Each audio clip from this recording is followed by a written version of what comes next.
ఇటీవల జగన్మోహన్ రెడ్డి లండన్ వెళ్ళిన తర్వాత వైసీపీ పార్టీకి ఒక ఊహించని షాక్ తగిలింది. మనందరికీ తెలుసు, వైసీపీ పార్టీలో నెంబర్ 2గా చలామణి అవుతున్నటువంటి విజయసాయిరెడ్డి పూర్తిగా రాజకీయాలకు దూరం అవుతున్నట్టుగాను, వైసీపీ పార్టీలో ఉన్నటువంటి అన్ని పదవులతో పాటు జగన్మోహన్ రెడ్డి తనకు ఇచ్చినటువంటి బాధ్యతలన్నిటి నుంచి కూడా తప్పుకుంటున్నట్టుగా చెప్పాడు. రాజ్యసభ సభ్యత్వానికి కూడా రాజీనామా చేశారు. ఇది మనందరికీ తెలిసిందే. అసలు విజయసాయిరెడ్డి ఎందుకు రాజీనామా చేశాడు అనేది ఇప్పుడు $1000 ప్రశ్న. వైసీపీలోనే ఒక తీవ్రస్థాయి చర్చ జరుగుతుంది. జగన్మోహన్ రెడ్డి ఏపీలో లేని సమయంలో విజయసాయిరెడ్డి తప్పుకున్నాడు అంటే దీనికి ముందు చాలా తతంగం జరుగుతుంది. ఆల్రెడీ మనకున్న సమాచారం ప్రకారం జగన్మోహన్ రెడ్డి లండన్ వెళ్ళటానికంటే ముందే విజయసాయిరెడ్డితో బెంగళూరు ప్యాలెస్ లో భేటీ జరగడం జరిగింది. మరి ఆ భేటీలో వీరిద్దరి మధ్య ఏమైనా మనస్పర్ధలు వచ్చాయా? గతంలో ఏదైనా వీరిద్దరి మధ్య జగన్మోహన్ రెడ్డి అక్రమాస్తుల కేసులో కూడా విజయసాయిరెడ్డి A2గా ఉన్నాడు. జగన్మోహన్ రెడ్డికి సంబంధించిన ప్రతి కేసు గురించి అణువణువు తెలిసిన వ్యక్తి ఎవరైనా ఉన్నారు అంటే విజయసాయిరెడ్డి మాత్రమే. ఈ మాట షర్మిల కూడా చెప్పింది. జగన్మోహన్ రెడ్డి గురించి పూర్తిగా తెలిసిన వ్యక్తి విజయసాయిరెడ్డి. జగన్మోహన్ రెడ్డి ఏది చెబితే అది చేసే వ్యక్తి విజయసాయిరెడ్డి. మరి అలాంటి విజయసాయిరెడ్డి బెంగళూరు ప్యాలెస్ లో భేటీ తర్వాత జగన్మోహన్ రెడ్డి లండన్ వెళ్ళటం, విజయసాయిరెడ్డి రాజకీయాల నుంచి తప్పుకోవటం ఎప్పటికీ చర్చనీయాంశంగా ఉంది. వీటన్నిటికీ మించి 2 రోజుల క్రితం షర్మిలలో లోటస్ పాండ్ వద్ద విజయసాయిరెడ్డి కలవటమే కాకుండా దాదాపుగా వీరిరువురి మధ్య 2 గంటలు భేటీ జరిగిందనేది విశ్వసనీయ వర్గాల సమాచారం. దీన్ని కాదు అని అటు విజయసాయిరెడ్డి కానీ ఇటు షర్మిల కానీ ఇరువురు కూడా ఖండించలేదు. ఆ షర్మిల పార్టీకి అంటే కాంగ్రెస్ పార్టీకి సంబంధించి కూడా ఎవరు దీన్ని ఖండించలేదు. అంటే ఖచ్చితంగా 100కు 100% విజయసాయిరెడ్డి షర్మిల భేటీ జరిగింది. మరి దేని గురించి జరిగింది? నిన్న మొన్నటి వరకు జగన్మోహన్ రెడ్డి అనే వ్యక్తి, విజయసాయిరెడ్డి అనే వ్యక్తి జగన్మోహన్ రెడ్డి రైట్ హ్యాండ్ లాంటి వ్యక్తి. గతంలో మీకు గుర్తుందో లేదో, ఎన్నికలకు కొద్ది రోజుల ముందు ఎన్నికల తరువాత కూడా ఆస్తి వివాదాలు వచ్చినప్పుడు విజయసాయిరెడ్డి కొన్ని వ్యాఖ్యలు చేస్తే అటు షర్మిల ఇటు విజయమ్మ ఇరువురు కూడా ఖండించారు. విజయసాయిరెడ్డి మాట్లాడిన మాటలను ఇరువురు ఖండించారు. విజయసాయిరెడ్డికి నిజాలు తెలిసి కూడా ఈరోజు అబద్ధాలు మాట్లాడటం కరెక్ట్ కాదని చెప్పి విజయమ్మ ఒక బహిరంగ లేఖ విడుదల చేయడం జరిగింది. మరి అలాంటి అంటే వారి కుటుంబం మీద విజయసాయిరెడ్డి ఒక రకంగా ద్వేషం పెంచుకున్నాడు. ఏదైతే జగన్మోహన్ రెడ్డి షర్మిల మీద, షర్మిల తల్లి మీద లేదా సునీత మీద వీరి మీద ద్వేషం పెంచుకున్నాడో విజయసాయిరెడ్డి కూడా అదే బాటలో నడిచాడు. ఏ రోజు కూడా విజయసాయిరెడ్డి షర్మిలకి కానీ విజయమ్మకి కానీ అండగా నిలబడలేదు, అండగా మాట్లాడలేదు. మరి అలాంటి వ్యక్తి ఈరోజు షర్మిలను ఎందుకు గెలిచాడు? పోనీ విజయసాయిరెడ్డి ఏమైనా పార్టీ మారే ఆలోచన ఉందేమో, పోనీ ఆ ఉద్దేశంలో ఏమైనా కలిచాడా అనుకోవడానికి విజయసాయిరెడ్డి ఒక విషయం స్పష్టంగా చెప్పాడు. తాను రాజకీయాలకి పూర్తిగా దూరం, ఏ పార్టీలోనూ చేరపోనని చెప్పాడు. మరి తాను రాజకీయాలకు దూరంగా ఉన్నప్పుడు షర్మిలను కలవాల్సిన అవసరం ఏముంది? రాజకీయంగా కలిశాడా లేదా కుటుంబ సన్నిహితుడిగా కలిశాడా? కుటుంబ సన్నిహితుడిగా కలిస్తే దేని గురించి కలిశాడు? ఒకవేళ జగన్మోహన్ రెడ్డికి షర్మిలకు మధ్య ఉన్నటువంటి ఆస్తి వివాదాలకు సంబంధించి ఏదైనా మాట్లాడటానికి కలిశాడా? లేదు రాజకీయంగా కలిశాడు అనుకుంటే విజయసాయిరెడ్డి మళ్ళీ రాజకీయాల్లోకి రీఎంట్రీ ఇచ్చే అవకాశం ఉందా ఏదో ఒక పార్టీ నుంచి? ఇలాంటి అనేక ప్రశ్నలు ఉత్పన్నమవుతున్నాయి. అది కూడా జగన్మోహన్ రెడ్డి ఏపీలో లేని సమయంలోనే విజయసాయిరెడ్డి షర్మిలను కలవడం జరిగింది. అయితే కలిసిన సమాచారాన్ని అత్యంత రహస్యంగా ఉంచడం మరొక కొసమెరుపు.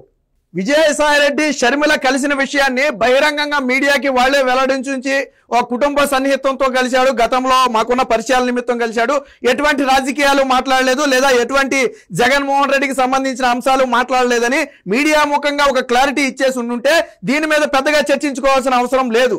ఎందుకంటే ఏళ్ల తరబడి విజయసాయిరెడ్డి అనే వ్యక్తి ఆ కుటుంబానికి సన్నిహితుడిగా ఉన్నమాట వాస్తవం.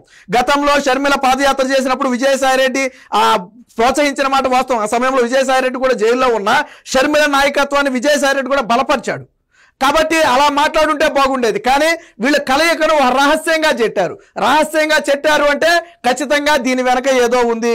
అయితే ఇప్పుడు ఆ వైసీపీ వర్గాల్లో ఒక ఉత్కంఠ ఉంది. ఎందుకంటే నేను మొదట్లో చెప్పినట్టుగా జగన్మోహన్ రెడ్డి గురించి అణువణువు తెలిసిన ఏకైక వ్యక్తి విజయసాయిరెడ్డి మాత్రమే.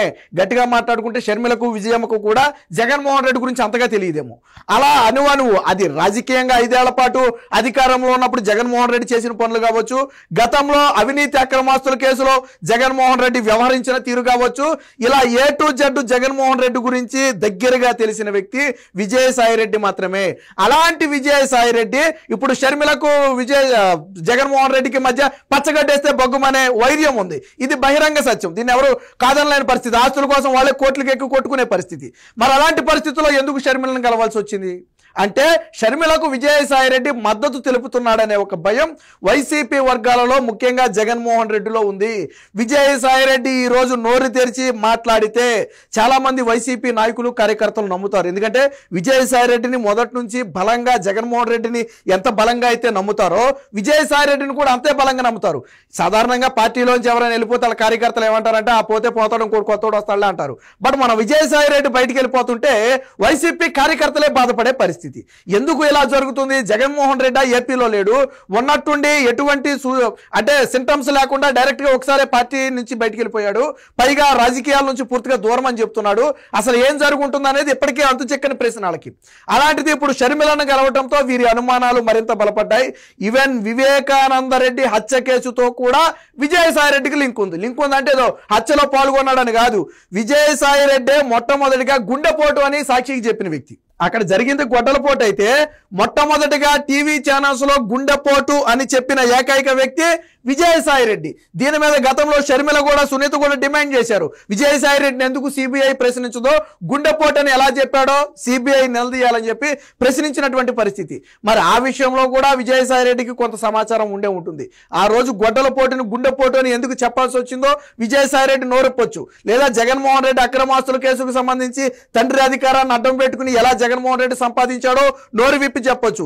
లేదా మొన్న గత 5 ఏళ్లలో వైసీపీ చేసినటువంటి అవినీతి అక్రమాలు ఎలా జరిగాయి అనేది నోరు విప్పి చెప్పొచ్చు. లేదా షర్మిల కుటుంబాన్ని అంటే విజయమ్మను, షర్మిలను, సునీతను జగన్మోహన్ రెడ్డి ఏ రకంగా టార్చర్ చేయాలని ప్లాన్ చేశాడనేది కూడా విజయసాయిరెడ్డి చెప్పొచ్చు. ఎందుకంటే వీటన్నిటికి సంబంధించిన సమాచారం విజయసాయిరెడ్డి దగ్గర ఉంది.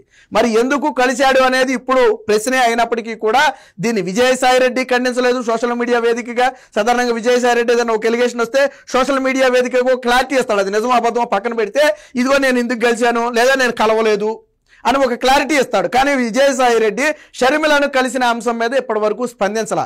ఇప్పటికే మీడియాల్లో కథలుగా వస్తున్నప్పటికీ కూడా విజయసాయిరెడ్డి స్పందించలేదు. అలాగే షర్మిల కానీ కాంగ్రెస్ పార్టీ కానీ ఈ రెండు కూడా స్పందించలా.